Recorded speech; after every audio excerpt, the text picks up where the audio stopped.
Hi, I'm Jacqueline. And I'm Courtney, and this is Caffeinated Crimes. You wanted to say This ahoy matey, didn't you? no, I just like looked at myself in the Zoom and I was like, why are my shoulders up to my ears? You get really anxious before you have to say it. You're like, what do I say?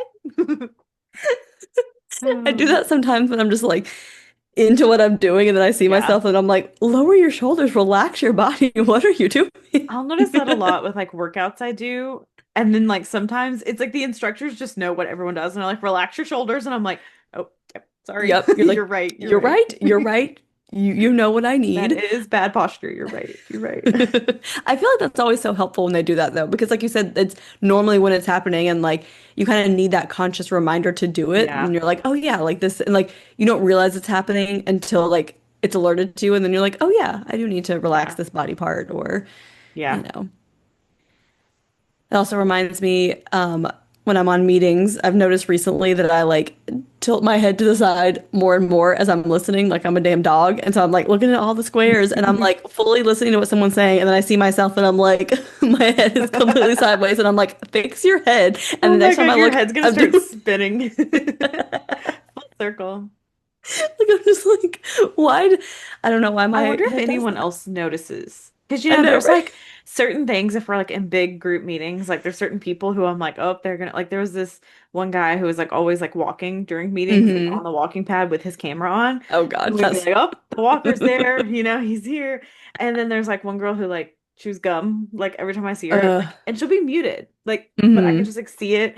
So it's like people that like, are gonna do certain things. So you're like, You know what I think is so fun about like Teams meetings? So when like something's coming up where it's like, something's gonna be said that like other people are gonna have some kind of reaction to, and you get to just like stare at them in the face because I mm-hmm. can't see you looking at them. Yeah, And so you're just like, it's coming and you're just like staring them here we down, go, waiting. here So we you get to go, here see we every go. little bit of like Yeah. emotion that they like, would quickly mask like in an in-person situation, but you're like, I'm keyed in, and I'm, Hmm. you don't know that I'm looking at you, so it's not like I live for that shit. I love Yeah. it. So good. Um, Also, I've been on a roll of Kevin stories, so I'm just gonna say another one. And I just want to say I'm doing this all in loving fun. Like I don't actually hate my husband. Sometimes I'm like, does it sound like I'm being too mean? But it was just really this was just like a Kevin moment. It's like this is Hmm. Kevin. This is Kevin who he is. So I was reading this book for like my work book club, and like the whole Hmm. premise of the book is that someone found that there was like a gene in humans, and they could like a 23andMe, but it's like you find your match. Like there's someone that like Okay. genetically you're pre like Uh-huh. determined to be with. Hmm. And so that's the whole premise of the book, and it's like all these different people's experiences with it or whatever. And so I was talking to Kevin because I was like, why not start a fight? No, I'm just kidding. But just kidding. But I was like, if this existed, like, would you do it? Because it's like the whole premise of the Hmm. book is people are like, my husband left me because his Hmm. match was in France and just like up and Yeah. left. And it's like, it is splitting people apart, but it's also like bringing, the dark Hmm. side of anything that comes. And I was like, would you take it? And he was like, I don't know. And I was like, I think pre Kevin, I would have taken him, but like Hmm. post Kevin, I wouldn't because Yeah. ignorance is bliss. I don't, Yeah. I don't want to know because then it gets in your head, too much in your head. Hmm. But we Yeah. Agreed. ended up having a whole like discussion about it because he was just like, Discussion. it Screaming at wasn't, each other. it wasn't really because he was saying something and I was like, you don't think we're meant to be? And he was like, but what does that even mean? Like, blah, blah, blah. Like, everyone comes in your life for a certain reason. And like, and he was like, how can I say that I'm the most compatible for you when there might be some guy in like China who's like the most compatible for you ever? And I'm like, I mean, it's a good point. But Yeah. we had like a whole conversation just like about it and like Hmm. thinking about it and how weird it would be. So then I go back to reading, he go back to playing his video game, and he'll do this thing when he wants to like start a conversation, but he doesn't know how. And he'll be like, "So what's your book about?" And he asked that, and I was like, "We just had a 20-minute discussion about what my book is about." And he went, "I completely forgot that's how it started." Oh my God. He's like, yeah, I knew we had that conversation, but I forgot Yeah, why. Oh my God. That it was is 100% a Kevin story. it was just a Kevin moment where he looked at me and I was just like, "What?" But yeah. Would you take it? Would you take the DNA test if it came out? No, no, I wouldn't. And I Yeah, I wouldn't think either. like Because I was thinking about that as you were talking, and I think that goes back to the conversation of like, do like soulmates exist? Because it's like, how do you Hmm. know that like the person you're with out of 7 billion people in the world is like your person? And it's like, there's always that like aspect of like, you just choose that person and you choose Yeah. that relationship. So it's like, I mean, obviously there's like the initial like attraction and there's like this, but it's like once you build a life together and it's like you wake up every day and choose to like still be with that person and to Hmm. like still love them and to still, grow this life Yeah. together. It's like, no, I Because like in the definitely would book, not. there's like one of them is like a part of like, the company. And Hmm. she would just be like, I'm not responsible for what people do. And she was like, and Yeah. just because you're a match doesn't mean you should go be with that person. Because there's plenty of Hmm. people who like know they're not a match and just they still fall in love and can be in love and like stay in Yeah. love. But it's like also like they say it's like your match. It's like an immediate, like within 48 hours of like meeting each other, they're like zhoo, like full in kind of Yeah. thing. But then it kind of the whole book brought in this thing of like, can it be made up in your head because you're told someone's a match? Like Mm. it was a very Yeah. good book. I definitely It sounds recommend like it. it. What's it called? The One by John Marr. Okay. Okay. I'm gonna I check it out. definitely recommend it. It was so good. I thought it was so well written because it was like I did not know where anything was going. There was all these twists Hmm. and turns. I didn't predict any of them because you're following Yeah. six people and each chapter is Okay. like a different person.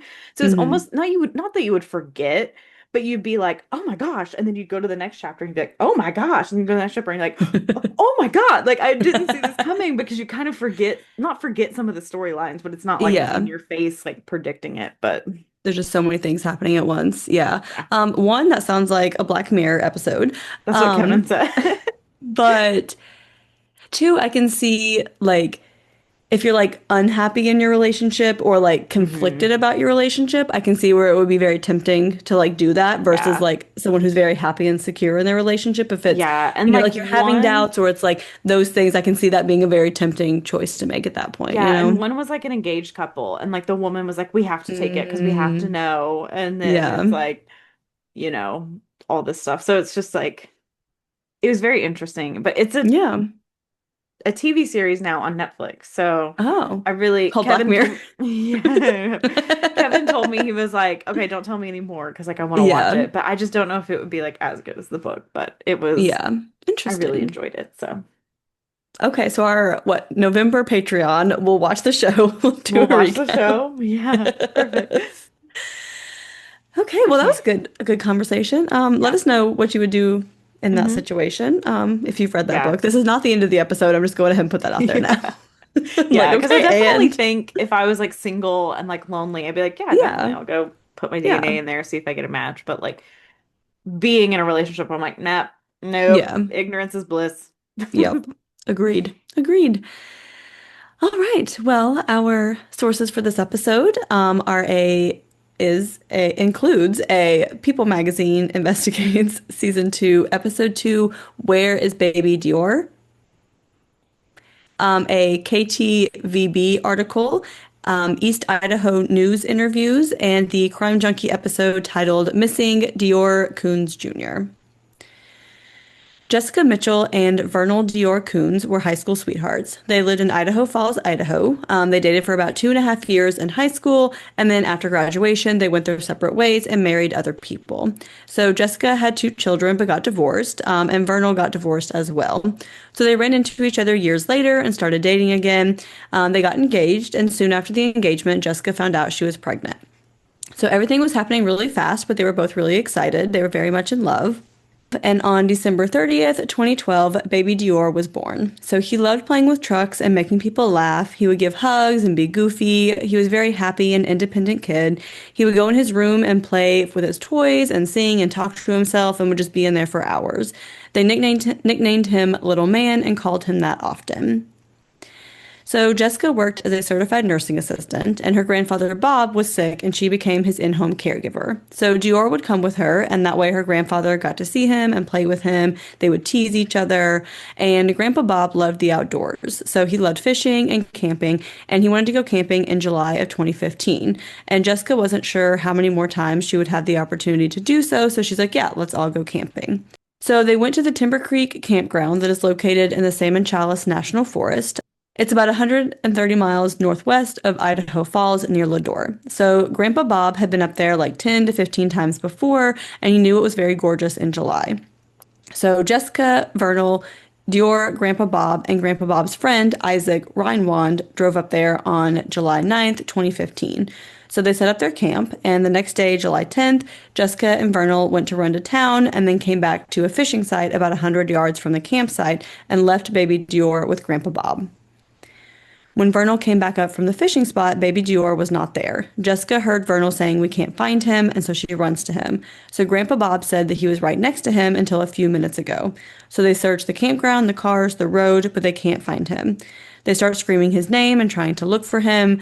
Jessica called her mom and said something's wrong and that they've been looking for DeOrr and they couldn't find him. Her mom said to call 911, so they did, and dispatch put in a report saying there was a 2-year-old missing and called in search and rescue. So they get there as quickly as they can and start searching. They said DeOrr was wearing blue pajama pants, loose boots, and a camel print jacket. It is typical for kids to just like run towards something and run off. So the officers really thought that they would find him because like they don't think a 2-year-old can go that far. They're like he just like saw something that interested him and went towards it. We'll find him soon. Yeah, 2-year-olds, I mean, they can go fast in little sprints, but they don't really have stamina to like go Exactly. miles and miles away. Yeah. So the search continued throughout the night, and by the morning, they still have nothing. No blood, no clothing. They are in a forest, so officers do say that it's possible that DeOrr was taken by an animal. Officers say that if he walked away and like sat down and started crying, that that could sound like a predator call. And DeOrr weighed around 30 pounds, so most animals would be bigger than him. So they searched wolf dens and brought in people on ATVs and helicopters, but they're not really finding any trace that an animal was responsible. They also think someone probably like would have heard him screaming if that happened. However, they soon rule out the animal theory because they believe that that happened, that they would have found like one of his loose boots or blood or some torn clothing. Like, again, someone probably would have heard screaming. The dogs would have picked up the blood scents. Like, there would have been something. Like, his Yeah. entire body, clothes, everything would not just like vanish without a trace. And especially like the boots were very loose on him, they said. So it's like Hmm. if an animal's like dragging him, like he's gonna lose that. It's not like an animal has the forethought to be like, let me go back and pick up that boot. Yeah. Like it's Yeah. not gonna happen. Um, 48 hours after they started searching, police halted the search. So they put out a statement that the terrain was very rough and they're not stopping the search, but they no longer want civilian volunteers due to the dangerous conditions. So, like, we can't have anyone else, like, going missing or getting hurt, Hmm. like, trying to find this little boy. So there was a nearby reservoir that they turned their attention to because one of the scent tracking dogs picked up a scent and stopped at the reservoir. So everyone is very worried, obviously, like there's water, he could have drowned. They bring in divers to search the water. So they searched all around this reservoir, but they didn't find him. They also found that the area may have been contaminated because someone had like dropped off their loved one's cremains at this creek. So that could be the scent that the dogs are like fixating on. And the officers did have to admit that they didn't really secure the area. I mean, this is like a state park, like it's kind of difficult, but this is a bit of a hiccup in the search and rescue. Yeah, I think it was one of those things that was like kind of embarrassing for them because they're like, yeah, but it's also like, he went missing like this is called in the middle of the day, and so how do you really control like who's in Yeah, state park and who's not? And like it doesn't really seem like this person who had dropped off the cremains was trying, it was yeah, just an unfortunate accident, but it's also like how do you clear a state park? yeah. Like how do you it's kind of hard. And especially it's like with their mindset going into it, they're like, oh, like this little boy like wandered away, like we're gonna Yeah. find him very soon. Like they're not expecting this to like be this much longer Yeah, investigation, you and like know? the officers, like in the People Magazine Investigates episode, were like, "This is just stand like kids run away and then you find them. Yeah. Like it's nothing crazy. Like they really didn't think it was gonna turn Yeah. into what it did. They were like, "We'll come out, couple hours, we'll find them, everything will be fine." Hmm. So on July 13th, Nate Eaton gets an exclusive interview with Vernal and Jessica. So they detailed what happened. They seemed like grieving parents who were very worried. Jessica had his blanket and said that he never went anywhere without it. They put out heartfelt messages, like saying that they're looking for him, that they would find him, and the community really rallied around them to help find baby DeOrr. They held vigils, and at this point, it's starting to seem like kidnapping is a very real possibility. Like they've found no signs of this little boy. So Jessica was told that there were some people camping on the other side of the reservoir as well as above the campground. Someone reported that once the searchers got there, a guy got up, went to his truck, and left without saying anything. However, investigators say that they have no evidence of these like rumored other campers. And investigators believe it's unlikely that a kidnapper could have gotten him in the brief amount of time that Grandpa Bob said there was between when he last saw him and when he disappeared. It's also a bit more of like a remote campground. There is one road in and out, so they feel like more people would have noticed if this was the case. So 2 months passed and there was still no news. They still hadn't found any clothing or any sign of him. And a few months after his disappearance, a retired U.S. Marshal, Frank Wild, stepped forward and offered to conduct a private investigation. So he questioned Vernal and Jessica to see if they remembered hearing anything or like seeing anything, just anything they could possibly remember. So he asked for additional details about their day, and Jessica said after breakfast they went to the store. They went into Lador to the stage stop. What? It's kind of a hard one. It feels like a strange alliteration. Yeah, I'm like stage stop. Okay. So they went into Lador to the stage stop. So they're walking down the aisles, like asking him like what DeOrr wanted. Jessica said that she saw an older gentleman who was staring at DeOrr. She said it kind of gave her the creeps because he was watching him like too close and stared for too long. And she said that she did remember seeing a Jeep outside the store. So this detail did raise a red flag to Frank because he had set up a private tip line and a mother had called in who had been hiking with her two little boys who were about 2 years old. So she saw a man who she thought was stalking them. The description she gave matched the man at the stage stop, and he was driving a black Jeep. So Frank thinks that it's possible that DeOrr ran off a bit and then was picked up by a stranger. So investigators found the owner of the Jeep who knows the manager at the stage stop, and they were able to question him, but he had an airtight alibi. He was not in the area at this time. So around this time, social media explodes because a little boy was found in California near LA who looks very similar to DeOrr. So their nose, eyes, hair color, like the cut of the hair is the same, just very similar features. So this post goes viral because like he was just found at a hotel with no other information. So people are thinking that this is him. Lemhi County officers call Orange County when they see this photo, but by that time the boy had been identified and returned to his parents. So after this, Frank Wild abruptly quits the case after only working for them for about 6 weeks. In January of 2016, Frank goes public with his resignation letter that he sent the family, and it outlines that he thinks Jessica and Vernal are lying and that they are suspicious.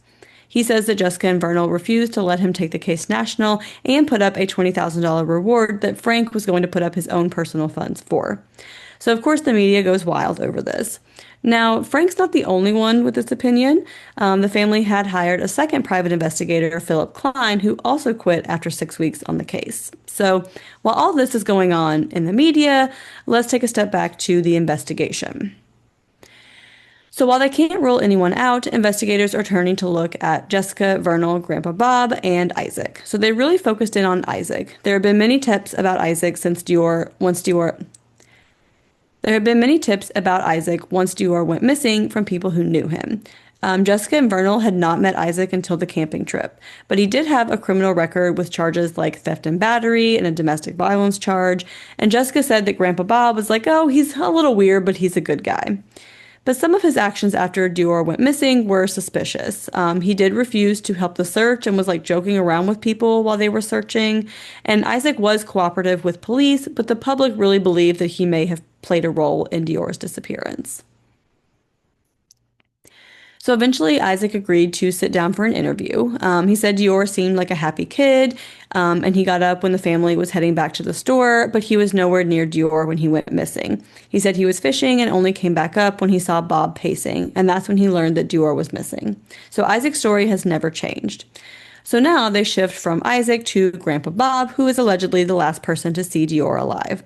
So Grandpa Bob said that he was sitting and would turn his head every little bit to check on him because DeOrr was just like playing with his toys until the last time he turned his head and he wasn't there. So now we mentioned earlier, like Grandpa Bob's health is not the greatest. He is on oxygen 24/7, and if he misses any oxygen, like his levels can drop. And Grandpa Bob is like, I don't really know what happened. So he doesn't really seem to be physically capable of doing anything to baby DeOrr, but honestly probably should not have been left in charge of him. I was thinking about Yeah. that in the beginning. I'm like, this man who needs an in-home caregiver has been left in charge of this 2-year-old.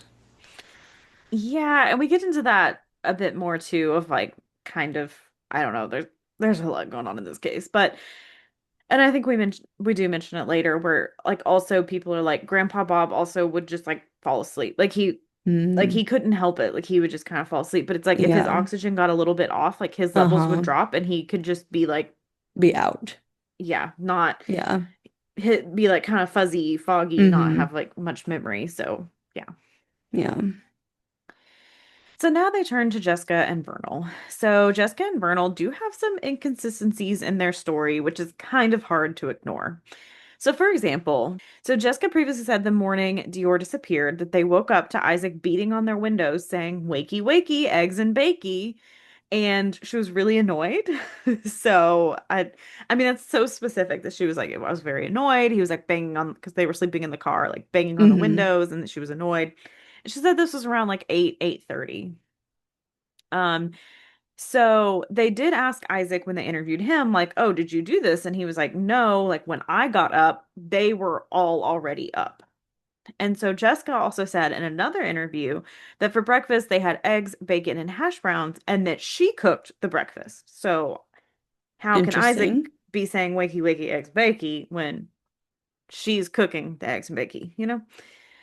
And but then Vernal says he cooked the breakfast and they were done eating around 10 a.m. So obviously this feels like minor and like trauma, whatever. But inconsistencies really start to add up that are like very concerning. And this is just kind of an example of it. Like maybe it's the stress from the situation kind of fogged their memory, but it's also like, why are they lying about these like tiny little details at the same Yeah. time? Another inconsistency was in their 911 call. So Jessica said that she was the one who said they needed to call 911, but in another statement, Vernal says he was the one who said they needed to. And then Jessica also said she got Grandpa Bob's opinion on calling 911. He was like, "Yeah, you have to." But when Grandpa Bob was interviewed, he was like, "They didn't discuss it with me. I only found out they called 911 after they had done it." So again, it's like a simple question. And it's like, why are all these answers so different? Yeah. Where it's like, what do you mean? Like, why are you saying all this stuff? And like, none of it makes sense. So Philip Klein interviewed them again, and Jessica said at approximately 10 a.m. that she started her period, so they drove to the general store. But then this changed, and she was like, I thought this was the point of the trip. But then Vernal was saying he needed diesel fuel, and that was top priority. So then they say they drove their truck around trying to find diesel and got lost in Lador. And I'm like, is she just like free bleeding at this point? Like, starting your Right? I'm period with like, no supplies is top priority. exactly. I'm like, that's kind of an urgent situation. Yeah.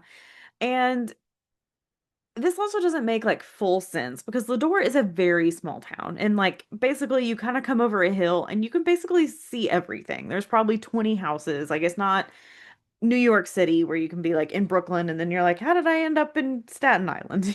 Like where did I go? Um it doesn't like fully make sense. And Vernal says they searched for an hour for diesel fuel. And when they asked him about like the timeline on this, he was like, well, maybe I don't know. Which again is a long time to be sitting in a truck, like if you have started your period to not have period Yeah. products. Like, And like, how many gas stations are even in this small town for him to look for yeah, an hour for diesel? yeah. The town's probably not big enough to to drive around Yeah. for an hour. It's like, what? So eventually, Vernal says they found Diesel at a feed store and that the Diesel guy like tapped on the window and played with DeOrr. And Vernal also says while they were filling up his tank, the store ran out of fuel. So they had to just like stop. So they went and questioned this guy at the store, and he was like, no, that's not true. We did not run out of gas at any point. And he was like, I also never played with DeOrr or saw DeOrr. Like, I saw a car seat, but I did not see any baby in that car seat.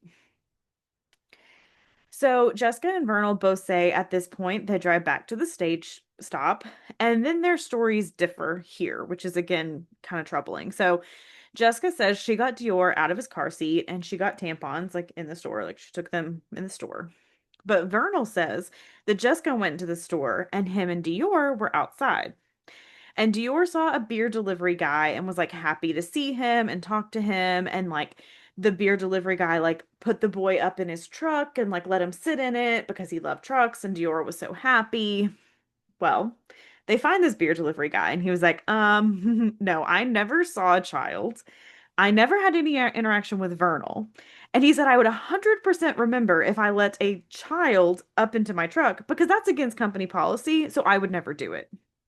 Yeah. And even if like you would do that and you have done that in the past, like you remember that. That's not like Yeah, a because very you're like, I'm simple, breaking company policy, so that would right? stick out in your mind. But he's like, no, I would never do that. He also said, I don't park in the front of the store. I park in the back of the store like all the vendors do. Like you'll never see people up front because we go in the back. So this is like two people that Vernal is like, these stories happen. They saw DeOrr, who were like, I never saw him, which is weird.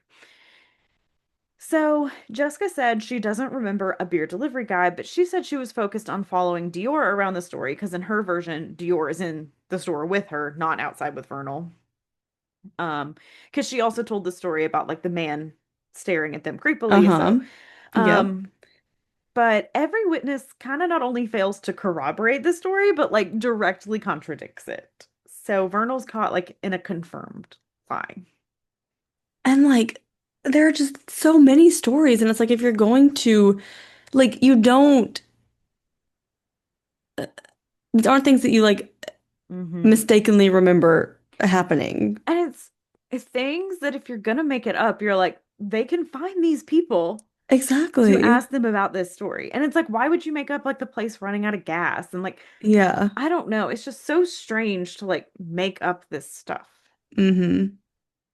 But Jessica and Vernal said that after the store, they drove back to the campsite at around like 1 or 1:15 p.m. Jessica says Grandpa Bob told them that they caught fish while they were gone and told Isaac, like, hey, go show them like where you found it, where they were. So they start walking down that way, and they said they asked Dior if he wanted to go with them or stay with Grandpa Bob. And they say he turned around and ran towards Grandpa Bob.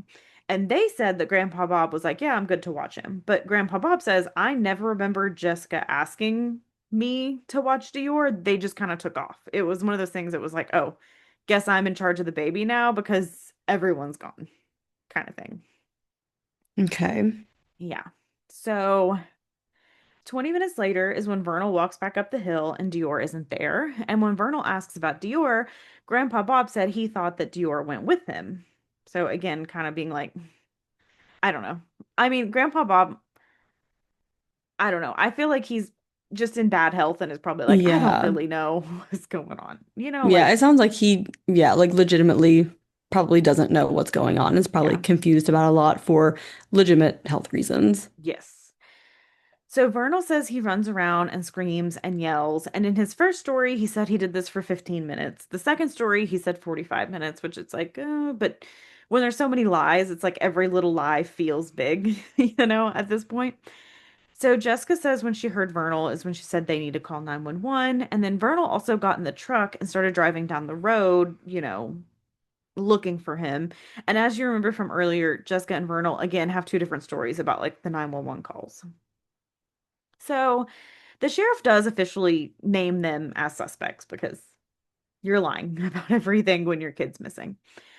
So Jessica and Vernal agreed to do polygraph tests, and they were given multi-polygraph tests and failed all of them, kind of miserably. Not just a simple failure of like one or two questions, but according to law enforcement, they failed questions such as, do you know where your child's body is? And do you know what happened when DeOrr disappeared?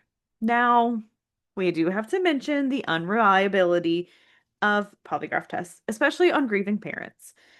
But again, when you kind of have inconsistent statements, blatant lies, it does, you're like, oh, it's kind of weird, kind of It's kind of suspicious. it's kind of one of those things that it's like individually none of them would be too damning, but when like there's so many things that Yeah. like combine, it's like okay, it gets to a point where there are some Yeah. suspicions. Yeah. And Jessica said in the People Magazine Investigates episode, she was like, my heart rate always goes up when I talk about Dior or what could have happened to him. Like, that's a natural. She was like, I'm always going to fail it because my heart rate always goes up, which is just very valid. And again, like, you probably shouldn't polygraph like grieving parents, but when Yeah. you have these like inconsistent statements, it is kind of, So she believes the results are inconclusive, and with a traumatic experience, you won't remember every little detail. Um, and it does seem too like Vernal's the one kind of like making up lies, where Jessica like has some inconsistencies, but she's not making up like, oh, DeOrr got into a beer delivery truck. Like, I don't know. So, as a result of these failed polygraph tests, the community kind of quickly turns on Jessica and Vernal. Jessica's mom was beyond mad hearing that they failed their polygraph test. And so people did start to question their lives and their past. And one thing that people kind of zone in on is Jessica and her two kids from a previous marriage. So Jessica had apparently given up custody of both kids. So she said she was struggling and that she didn't have a job and they were losing everything. So she asked her ex-husband to take the kids for a while. So some people are like, you know what? This is a selfless act by a mother caring for her kids, knows there's like somewhere else. Other people see it as like a woman who's like doesn't want kids, and this is their proof of like her also trying to get rid of DeOrr because her and Vernal got pregnant so fast, and it's like, well, she already gave up custody. She doesn't want.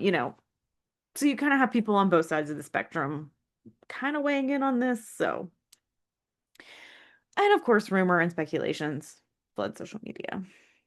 So Jessica says this isn't true whatsoever about her just not wanting kids, and she said she would die for her kids.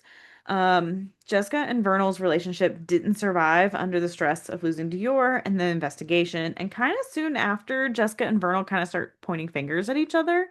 So Jessica says she has nothing to hide or lie about, but Vernal's someone who'll tell you what you want to hear. And she's like, I don't know if he was capable or not of hurting DeOrr, but she said if they found proof that he did, she'd believe it. So she's like, I don't necessarily think he did, but if he did, I wouldn't be surprised. And Vernal said he was trying to question like Jessica and like was like, you just need to tell me if something happened. So they're kind of like not fully turning on each other, but kind of being like side-eyeing each other. Hmm. So investigators do believe it's possible there was an accident and that DeOrr could have been buried within a 10-mile radius of Lador. Jessica says she believes he's alive and being taken care of by somebody else. And a few different private investigators have been on the case, like we talked about. So one of the previous PIs, Philip Klein, was interviewed by East Idaho News with Nate Eaton, which I think has been to both crime cons that we've been at, I'm pretty sure. I think so, yeah. Because I know he was a big reporter for the most recent Idaho college Uh-huh. kids murder. So, Yeah. so Philip Klein believes there was an accident the first night of the camping trip that resulted in baby DeOrr's death, possibly like someone not seeing him and like a truck rolling over. Like he thinks some kind of accident happened with that led to baby DeOrr's death.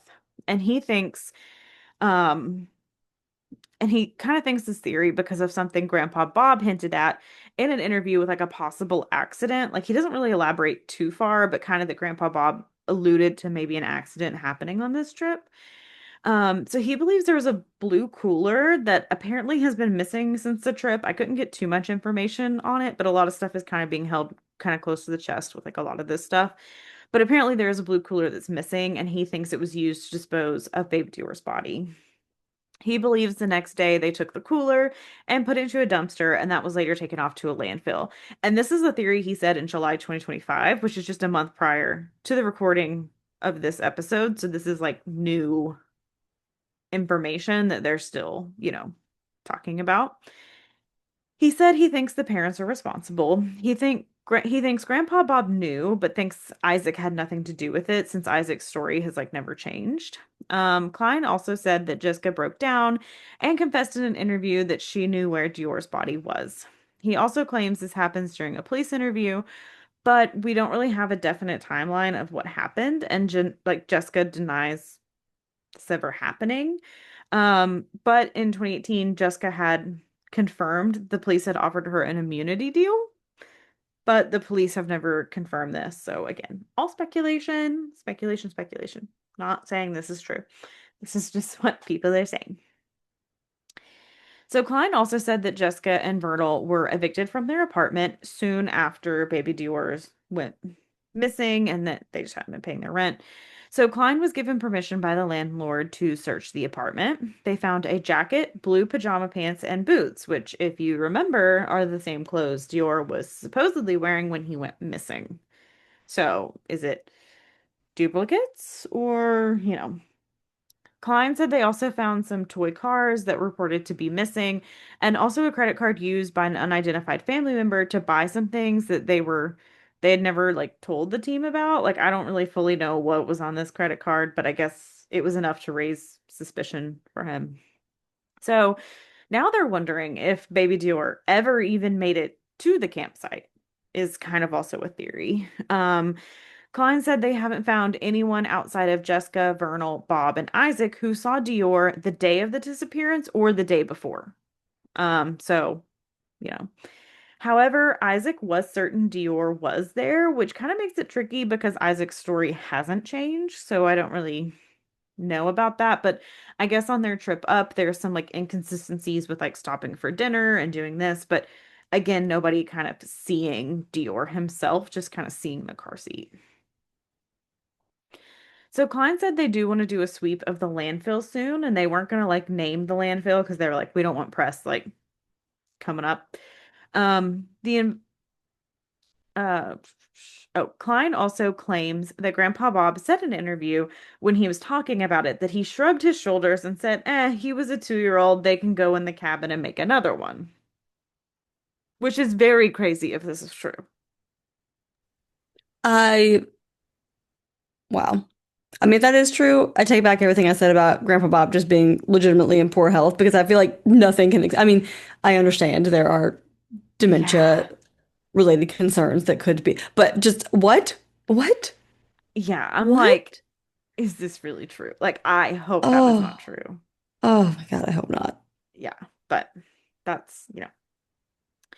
So Klein also said there were two receipts of things bought at the Stage Stop store. So the first receipt just had like candy, and the second had the tampons and the candy. So when Jessica and Vernal were asked about this, they didn't really say much. They couldn't answer why. It was kind of all like sketchy responses.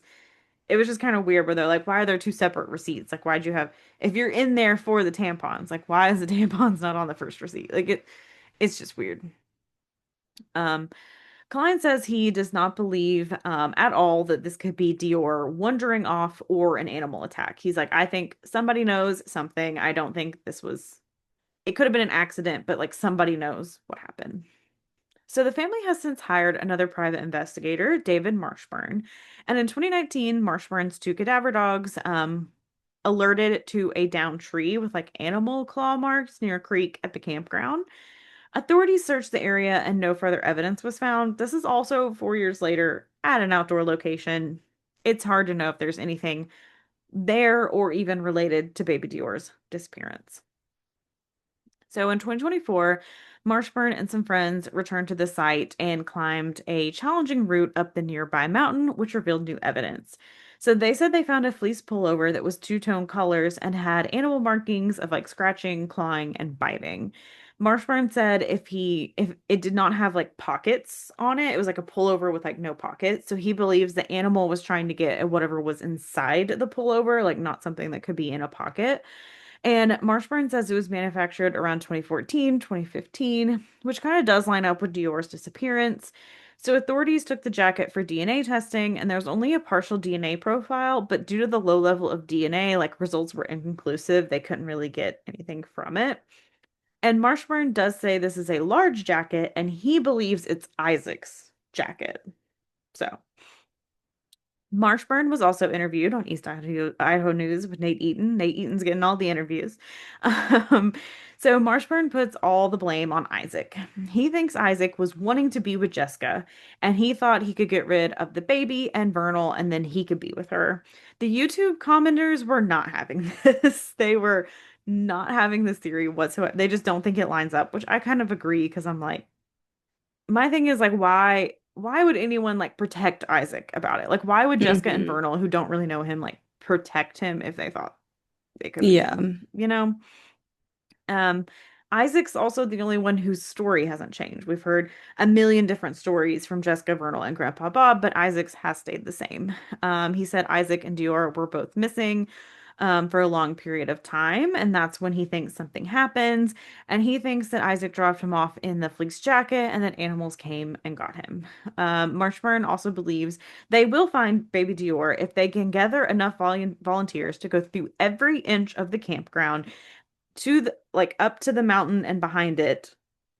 Like he's like, this will happen if we just get enough volunteers, if we search every inch. Marshburn also believes Isaac is not what he seems. He said in his experience, and other people who profile people watched Isaac's interviews and just thought he's really sneaky. Which I'm like, from an interview, like you can't. Come on. Yeah. That's not very conclusive evidence there. Yeah. Yeah. So he said Isaac and Vernal spoke to each other once after Dior's disappearance, and they almost got into like a fighting match. Marshburn says Jessica and Vernal have nothing at all to do with this case, and he also thinks Grandpa Bob had no idea too. And he said Bob would fall asleep all the time, and he fell asleep, lost the kid, and just felt guilt because he brought Isaac on the trip, is his whole idea. But again, he's working for the family, so of course he's not going to say any of them had anything to do with it. So there is a website called justiceforbabydior.com with information about baby Dior and other missing kids. It there's one section that's a bit odd. I sent Jacqueline a video where it just has music randomly playing on one page, Yeah. and it was kind of creepy. It was Um, interesting. yeah. So they have a PDF on the website of a list of 57 discrepancies in the stories that were told by Jessica and Bernal. And they also have like a running list of questions for family members involved. So they have like a PDF, like questions for Jessica, questions for Vernal, questions for whatever. Um, I'm not really sure who's running the site, but they do have spots for feedback and for the family members to reach out so they can answer these questions. Or like, hey, Jessica, if it's you, click here, like answer our questions. Um, Something this site brings up that we haven't really seen elsewhere is that after Jessica and Vernal were questioned by law enforcement, it is said they stopped at Spencer's to buy a sex toy. Um, they do have like what looks like could be a court document, like an official court document, but I don't really know where this source comes from, so could be speculation. But apparently, the store clerk called after they came in saying they seemed happy and laughing and in good spirits. And they bought a Clone My Willie, which is like a kit to like make a dildo, apparently, which I'm like, if you're gonna have a dildo, like at least get another one. Why just make a replica of your boyfriend's Interesting. penis? But okay.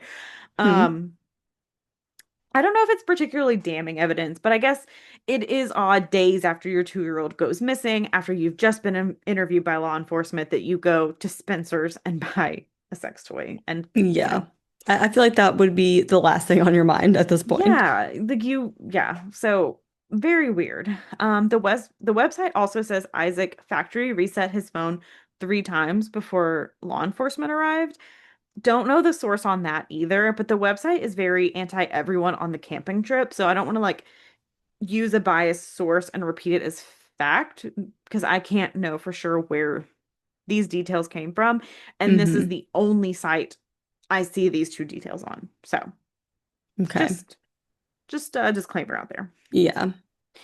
There's also a lot of Reddit threads and other forums that are great sources to deep dive more theories and possibly odd things about this case if you're interested in those, but I didn't want to go too much into a deep dive of hearsay. Like I don't want to I don't know, because there was a lot of thoughts, a lot of opinions. I just don't want to spread like rumor, speculation, stuff like Yeah. that. Yeah. Grandpa Bob did pass away in 2019. So obviously with this case, there's a lot of discrepancies in information, a lot of he said, she said, and honestly, just confusion on the truth. Like I didn't even know half the time how to tell this story because it's like there's like 7 different versions of what happened Yeah. There's on just this so weekend. much. Um, but like at the end of the day, like we need to find out what happened to baby Dior and hopefully get some answers. And if there was foul play of any kind, some justice for baby Dior. If you have any info, please call 1-800-843-5678 or the Limhi County Sheriff's Office at 208-756-8980. And that's just the really tragic disappearance of baby Dior and kind of him getting lost in all this family drama. Yeah. Ugh, that's just so sad. And Yeah. like you just can't even imagine. And then everything going on that's like, what the fuck happened on this camping trip? Like, Hmm. and it's like, Will anyone ever know? I don't think so, you know? Yeah. It's unless they find something. I mean, Philip Klein's interview was last month where he was like, we're planning to go look at this landfill. And if his theory turns Hmm. out to be right, we might have answers. Because he basically said the landfill like plots everything. So they know Oh, exactly where okay. stuff is. So they can be like, Hmm. oh, well, this dumpster from July 10th, 2015 was Hmm. put into court like this box and they know Oh, exactly okay. kind of where to go. So I Hmm. guess at least that's good that they have like records, but I haven't really heard anything else about that. And we did just come up on the 9 years of him missing. So Is it 9 or 10? 2015. Oh, it is 10. It's Yeah, because you said 2025, guys. 2015. Yeah. Yeah, 10 years. I was going off 2024. Yeah, it's Got that almost right year. 2026 at this point. I know. I'm losing it, guys. But it's just so sad. You know, he should be a little 12-year-old and Mm, yeah, it's just really sad. it's just heartbreaking. And like to think that his family could possibly have something to do with it, you're just like, Hmm. how? Like, I just could never wrap my brain around Yeah. that. And there's so many inconsistencies in the story. It's like clearly you're lying about something. So who knows Yeah. what? I mean, it may not be what we think it is, but it's like clearly you made up these stories for some reason. I mean, like it was mentioned Yeah. earlier too, but it's like maybe it was an accident and they, you know, buried his body. And so that's why they have all of these stories. And that's why they're driving around the door looking for diesel gas and this Yeah. because they're like, oh yeah, people saw him. Like Hmm. it's it's just so weird and it's just so sad. And like the website also mentioned that like the Kunz family like sued Philip Klein, I guess because he was like accusing them and stuff. But I do think it's weird, like two private investigators were like, but I think they were both like, Yeah. all I asked for you was to be truthful with me, and I think you're lying. And like finding these lies is they're like, I can't help you if you're gonna like blatantly lie to me. Yeah, yeah, exactly. It's also very weird because there are a lot of similarities in this case to a Law and Order SVU episode. So like I looked it up to see like if it I was saw like it look based on like you this were case. Googling something, and I was Yeah. like, did I get something wrong? No, yeah, I was looking up when that episode came out, but it came out in 2009. So now it has me wondering, Oh. like, did they get ideas from like this episode versus That's the other way around? Because scandalous. like there's a cooler in this episode. Yeah. There's like stories of her saying like, oh yeah, like I was here with the baby, and then the people who were there were like, I saw the stroller, but I didn't see a baby in the stroller. Like, there's a lot of very weird. It's Hilary Duff's episode, by the way. Oh But so my yeah, now I'm just gosh. like, Wait, do we need to watch this and put it as a yes. Patreon? Yes. I was about to say what happens at the end, but I guess I won't if you're going to watch it with me. So Let me guess, the parents did it. I guess you'll have to watch it I and we'll guess I have find to watch it. out. Um, but yeah, It's never what you expect. that's So true. That's I'm just true. saying. Which Um, makes me think about this there case was and could there there was no also be baby things? ever. Like she had a miscarriage and she thought She she had a imagined the baby. baby. The baby didn't Imagine exist. the baby. But No. um yeah, it's just yeah, it's just a sad one, especially that like Yeah. the number one suspects like are the family. And it's Hmm. one of those things where it's almost like I feel like someone on that camping trip has to know something. Yeah, Like I don't exactly. think it was an animal. Animals, if they drag you, there's gonna be blood. Like there's gonna Hmm. be something. I don't At least know. like It's someone would just have heard him screaming. Like it's not yeah. like it wasn't the middle of the night that it's like, oh, people were sleeping and he got out. It's like, It's like I mean, they 1 said they were, p.m. and they were what, like 100 yards away fishing, Yeah. supposedly. Like They were they apparently were just close down a enough hill. that Yeah. they could hear, supposedly. Like, yeah, it's something. Yeah.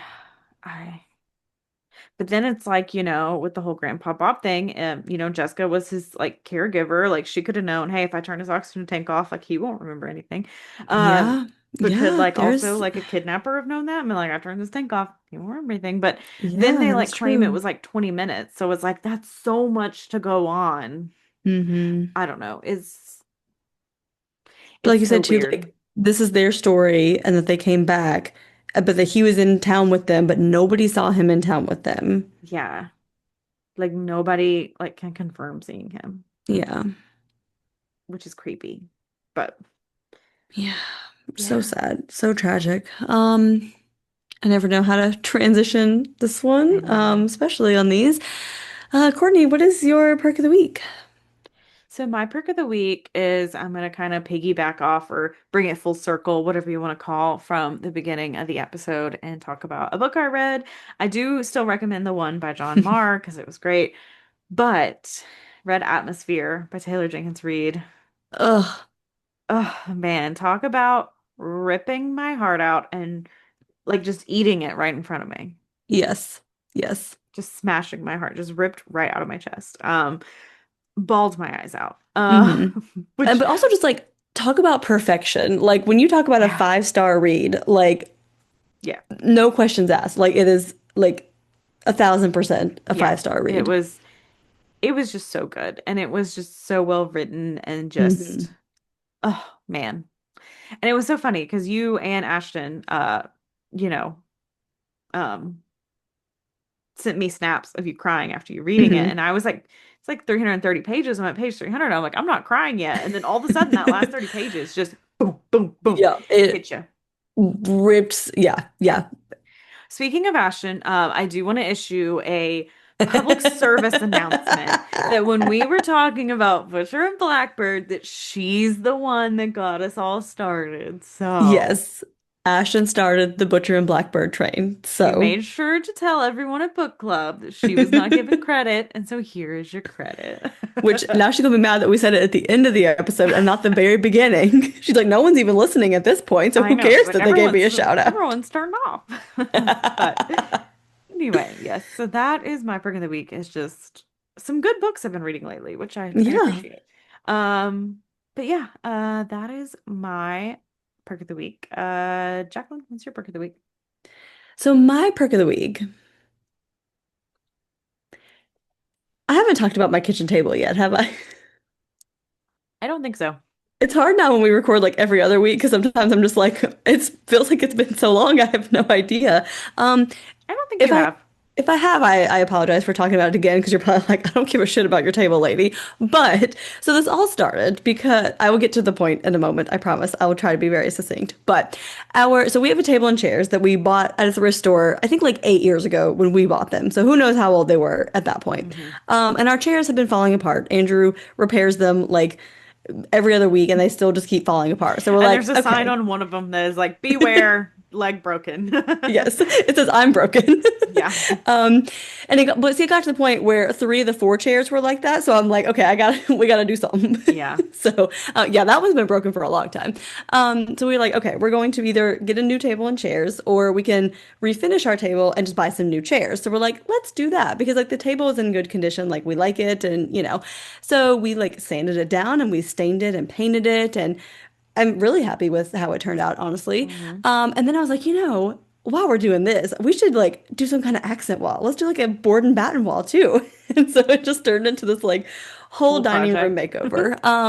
But yeah, so we did the table, we bought new chairs, we put in our board and batten ourselves and painted the whole thing, and I love it. I love how it turned out. I think it's such a cute little like cozy corner now, and Yeah. it's also always It's fun to fun to like, do like something like not like full renovation, just like a little something yes, to like yes. spruce up an area that you're like kind of bored with, you know? Exactly. Yeah. And like the table took us like a day and a half and like the wall took us like one day. Like it wasn't like a ton of Yeah. time, like this big chunk of time commitment. And it's like, oh, and now we all like get to look at it and be like, oh, remember that fun weekend that like we all did this together. And like my 4-year-old is old enough now to like she helped paint it and like it was actually Hmm. like, actually painting and not just like, okay, yeah, you painted it. Now please go away because you're getting like she Yeah. actually like was doing a good job and we went over it to make sure like it was like a second coat and everything. But like she did a great job and she got to like Hmm. do it with us. And now every single person that comes to our house, she has to go show them the wall that she painted. So she's so excited over it. So you'll get that next time you come over, I'm sure. Nice, But nice. Yeah. but yeah,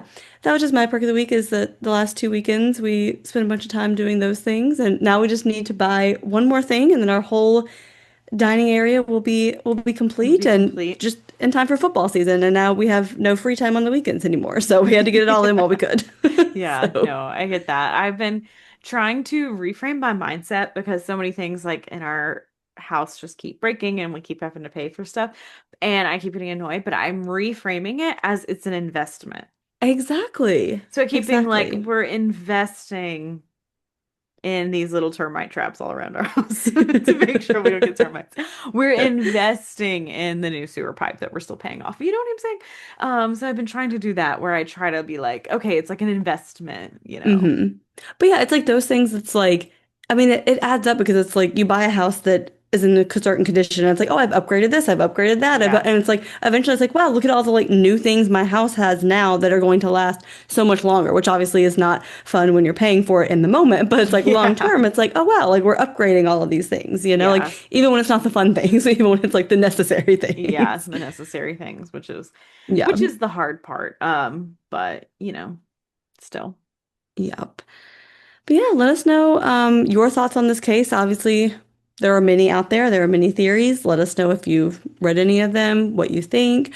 Um, Tell us what books you're reading. Tell us what projects you're working on in your house. What are your fall plans? Are you ready for fall? It's Mhm. almost here, Give us your all book the things. recommendations. Always, always a book recommendation. Yeah. We're in all the places in the show notes. Just Google Caffeinated Crimes Podcast. I'm sure you'll find us. We are also on patreon.com/caffeinated crimes, where last week, I believe, we had a Patreon episode come out sometime Yes, yes, it was last week. recently or in the near future. Yes, Our okay. recording day is off, and so then I I know. was I was like, like, wait a minute. but I yeah, know it was both of last us week. have back-to-back work trips, so we had to record on a Yeah. Friday night. So here we On are. Friday night, Wild But Friday night. yeah, so we have a new episode all about modern day pirates, and like 50 something other bonus episodes that all kinds of stuff. Take it away, Courtney. Yeah. Did you Or mention not. patreon.com/caffeinated crimes? Make sure to go there. I kind of forgot what you talked about. That's Five what I was just talking stars. about. Okay. I'll be honest, I disassociated for a second. I don't know It why. It happens just sometimes. brain turned off. But yeah, you know what? You know our spiel. You're not here anymore anyway. You know what to do. It's in the show notes. 5 stars, whatever. Go have a cup of coffee.